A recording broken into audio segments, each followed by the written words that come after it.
Existe un tipo de obra que, vista desde arriba, parece sencilla, una línea recta que acorta el camino, pero cuando uno baja al nivel de la calle, se convierte en otra cosa, un diagnóstico.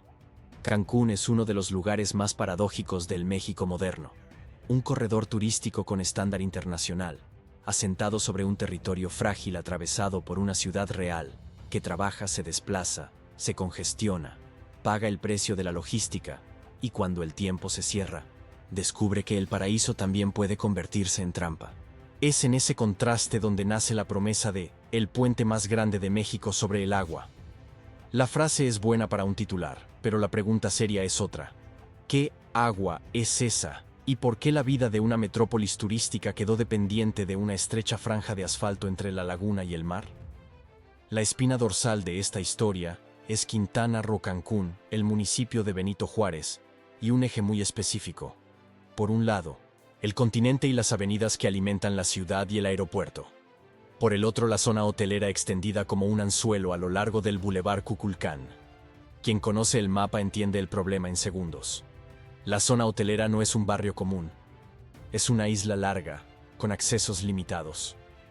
Funciona como un órgano vital de ingresos, empleos e imagen internacional, pero depende de pocas y congestionables arterias. Cuando una de ellas falla, todo el organismo entra en estrés. El puente, entonces, no es solo un atajo, es un intento de crear redundancia, un segundo camino, para que la ciudad no colapse cada vez que haya un accidente, una obra, un pico turístico o una emergencia climática. Solo que el agua aquí no es mar abierto, ni un río con orillas obvias. Es la laguna Nichupté y su sistema lagunar, con manglares y canales que forman parte de la propia ingeniería natural que sustenta la región.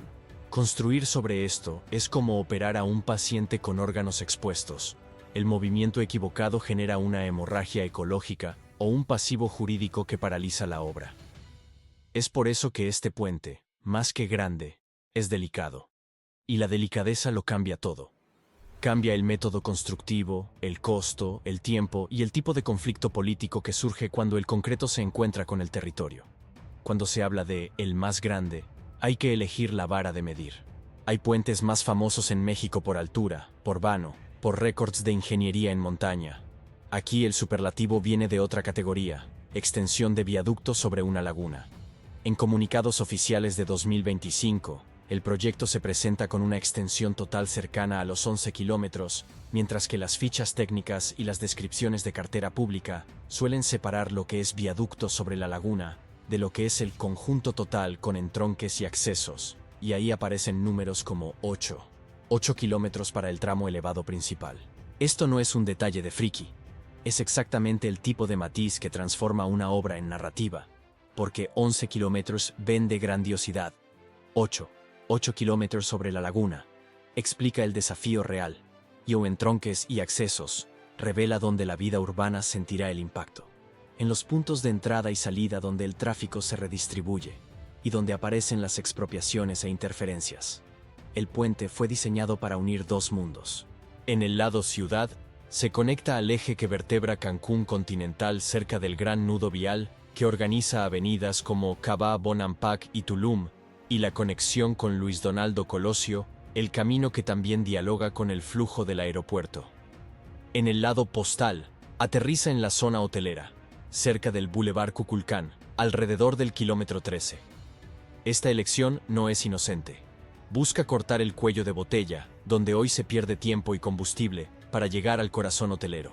En lenguaje sencillo, el puente intenta ser una costura aérea entre el día a día de quienes viven y trabajan y el escaparate donde circula el dinero.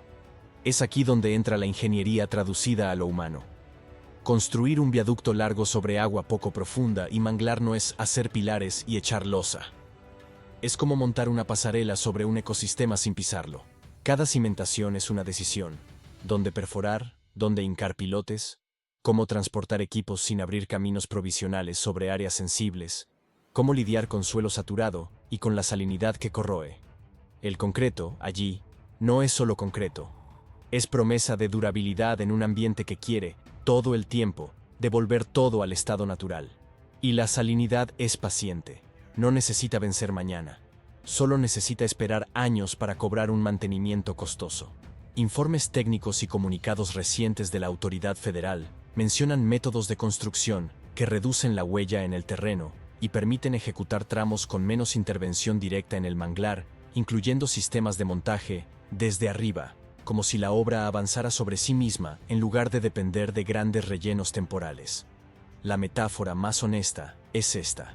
En lugar de construir una carretera en el suelo y luego elevarla, se construye una carretera en el aire, y el suelo queda prohibido para sus propios pies. Parece más limpio, pero cobra el precio en complejidad, precisión, ritmo y costo. El diseño funcional también dice mucho sobre el tipo de ciudad que se imagina allí. El puente fue anunciado con 3 carriles de circulación, con un carril reversible en el centro, una solución típica de corredor que cambia de sentido según el pico, intentando drenar la marea de autos que va y viene en horarios predecibles. Súmele a esto una ciclovía anunciada junto al viaducto. Esto es casi una confesión. El proyecto quiere ser más que coche, pero nace, antes que nada, como respuesta al coche. Y ese es una de las paradojas más mexicanas y más turísticas del urbanismo contemporáneo. Resolver la congestión con más capacidad vial puede a corto plazo aliviar. A largo plazo puede invitar a más tráfico, más dependencia y más presión sobre el mismo destino. La dimensión del tiempo es donde la obra revela su naturaleza política. Los cronogramas son promesas, pero en infraestructura también son armas narrativas. En el papel, la obra comenzó a tomar forma a partir de 2022, con ejecución prevista en ventanas relativamente agresivas para el nivel de complejidad ambiental. En 2025, comunicados oficiales hablaban de su conclusión a finales de ese año. A finales de 2025 y principios de 2026, autoridades locales y la cobertura económica ya trataban la entrega como principios de 2026, con el puente por encima del 90% y ajustes finales pendientes. Esto no es necesariamente incompetencia. Es la anatomía típica de una obra que atraviesa permisos, replanificaciones, periodos de lluvia, logística de materiales y el enemigo invisible de las megaobras. Interferencias que nadie ve en la renderización, pero que paralizan todo cuando abres el suelo, o cuando descubres que proteger el entorno cuesta más de lo que imaginabas.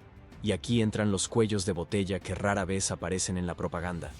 Un puente sobre la laguna no es solo el viaducto, son los accesos, los entronques, la señalización, el encaje con la red existente, las obras complementarias para no echar por tierra toda la ganancia de tiempo dentro de un nuevo embudo. Si entregas el viaducto, pero el entronque se convierte en un semáforo eterno, solo has desplazado el embotellamiento del lugar. Y Cancún es especialista en desplazar cuellos de botella. El turismo cambia de temporada, la ciudad cambia de densidad, y los trabajadores cambian de origen, empujados por el precio de la tierra. El tráfico no es un problema técnico, es un reflejo de la forma en que la ciudad crece. La dimensión del dinero es donde la obra deja de ser movilidad y se convierte en modelo de territorio. En 2025, la autoridad federal divulgó el emprendimiento con una inversión de miles de millones de pesos, en cifras que llegaron a anunciarse como 6.000 millones, orden de magnitud, en comunicaciones públicas. A lo largo de los años, la cobertura económica señaló revisiones, aumentos, reestimaciones y la diferencia entre lo que se pensaba al principio y lo que se paga cerca del final. Esto es común en megaobras, pero el motivo importa. Parte proviene de la inflación y de cambios de alcance. Parte proviene del costo ambiental que, cuando se toma en serio, no es barato. Parte proviene de la logística y de métodos especiales. Y parte, inevitablemente, proviene del riesgo político y contractual, en un país donde los grandes proyectos conviven con sospechas históricas de ineficiencia y con la presión para entregar, antes del calendario electoral, aunque la obra todavía necesite madurar técnicamente. Al mismo tiempo, también hay una lectura más incómoda.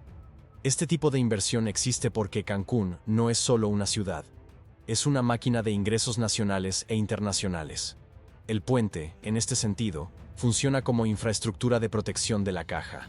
Reduce el riesgo de que la zona hotelera quede aislada por horas. Reduce el riesgo de que un incidente se convierta en titular mundial con turistas atrapados en un embotellamiento. y crea una ruta alternativa que también sirve para operaciones de emergencia. En términos fríos, es una obra para garantizar la continuidad operativa de un activo territorial. Y cuando uno entiende eso, entiende por qué el proyecto obtiene prioridad y por qué el discurso público insiste en transformar la movilidad, en lugar de discutir la dependencia estructural de la ciudad a un corredor turístico. La dimensión del impacto es donde las promesas se vuelven grandes y los costos se vuelven invisibles. En comunicados e informes recientes, se habla de beneficiar a más de 1 millón de habitantes, reducir los desplazamientos en decenas de minutos y atender a un universo turístico que alcanza decenas de millones de visitas anuales en la región. También se habla de un tráfico diario proyectado en decenas de miles de vehículos, lo que es coherente con la función de válvula de escape para un eje saturado. Para el trabajador que toma autobús o van y pierde horas en el camino, esto suena a alivio real. Para la hotelería, esto suena a eficiencia. Para la logística urbana, esto suena a previsibilidad. El problema es que la eficiencia para un sistema puede ser presión para otro. La laguna y el manglar son el otro lado de la ecuación. Aquí, el discurso ambiental no puede ser decorativo. Hay referencias a múltiples programas ambientales y subprogramas autorizados por instancias federales, además de iniciativas de restauración de manglares a gran escala divulgadas como parte del proyecto.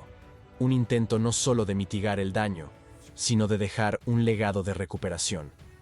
Si esto se confirma en la práctica, es una señal rara de madurez. Transformar una obra vial en un gatillo para la rehabilitación ambiental.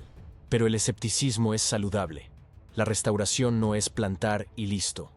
El manglar es dinámica de agua, sedimento, salinidad, circulación. No se recompone un sistema lagunar solo con plántulas.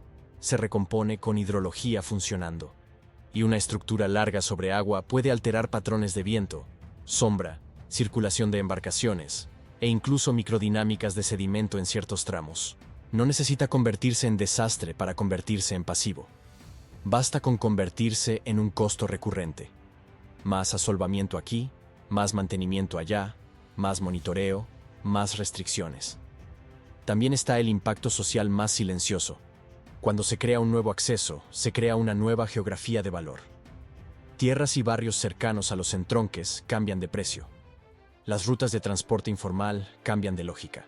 El tiempo de viaje cambia y, con él, cambia el mapa de oportunidades, pero también cambia el mapa de la especulación.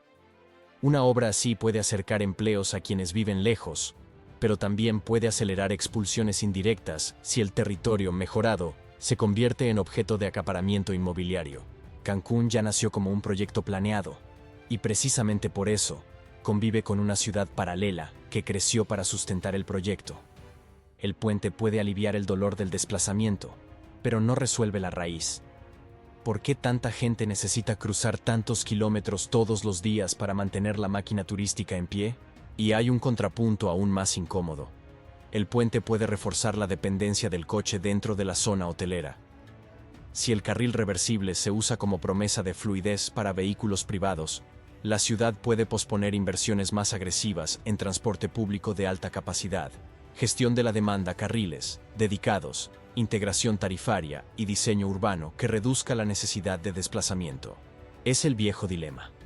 La infraestructura resuelve el presente, y si no va acompañada de política pública, aprisiona el futuro. Una obra vial puede ser libertad de ruta y, al mismo tiempo, una sentencia para más tráfico. Cuando se superponen todas estas capas, el puente deja de ser el más grande y se convierte en el más revelador. Revela el México turístico que necesita parecer impecable mientras la ciudad real lucha con cuellos de botella. Revela la ingeniería mexicana intentando construir con sofisticación en un ambiente que cobra cada error. Revela la política pública intentando equilibrar prisa y permiso ambiental, promesa y ejecución. Revela el dinero público invertido no solo para mover coches, sino para proteger la continuidad de un modelo económico. Y revela que la modernización tiene un costo moral. Siempre hay alguien fuera del encuadre, el ecosistema que no vota, el barrio que no aparece en la postal, el trabajador que solo quiere llegar a casa. Ahora viene la pregunta que cierra la historia sin hacer un resumen, porque incomoda demasiado para ser concluida con una frase bonita. Si el puente entrega redundancia y tiempo, también entrega una decisión sobre qué Cancún quiere México mantener vivo. Una ciudad que sigue estirando la zona hotelera como un motor separado del resto, o una ciudad que usa esta obra como punto de inflexión para integrar el territorio, diversificar la movilidad y reducir la vulnerabilidad. Porque el futuro no será amable con la infraestructura costera. Las tormentas no piden permiso, la corrosión no negocia, y el nivel del mar no respeta cronogramas. Cuando este puente esté abierto y el tráfico finalmente fluya sobre la laguna, será celebrado como una victoria. Pero la victoria real solo existe si, en lugar de ser un monumento al flujo de coches, se convierte en la prueba de que México puede modernizar sin borrar lo que sustenta la vida. El puente está casi listo. La pregunta es, ¿el territorio circundante está listo para lo que va a acelerar y para lo que va a cobrar en silencio?